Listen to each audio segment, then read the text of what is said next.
Sumunod na halimbawa, ano ang iyong nakikita sa larawan? Mahusay. Isa itong nunal. Nunal. Ito ay nagsisimula sa titik N. Sumunod na halimbawa, ano ang iyong nakikita sa larawan? Magaling. Isa itong NARS. NARS. Ito ay nagsisimula sa letrang N. Naintindihan mo ba ang letrang N? Magaling! Kung gayon, dumako naman tayo sa letrang G. Tingnan ng mabuti ang letrang G. Ang letrang G ay isang katinig. Ano ngang muli ang letrang G? Magaling! Isa itong katinig. Subukan mo ngang isulat ang malaki at maliit na letrang G sa hangin. Magaling!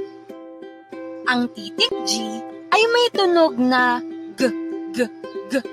Ano ngang muli ang tunog ng titik G? Mahusay! Ngayon naman, alamin natin ang mga salitang nagsisimula sa titik G. Ano ang iyong nakikita sa larawan? Mahusay!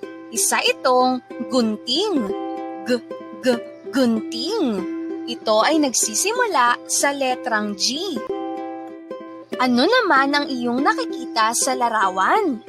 Mahusay! Ito ay gamot. Gamot. Ito ay nagsisimula sa letrang G. Isa pang halimbawa. Ano naman ang iyong nakikita sa larawan? Mahusay. Isa itong gripo. Gripo. Ito ay nagsisimula sa letrang G. Naintindihan mo ba ang letrang G? Magaling! Ngayon, narito ang ilang pagsasanay. Sa iyong aklat, sagutan ang mga sumusunod.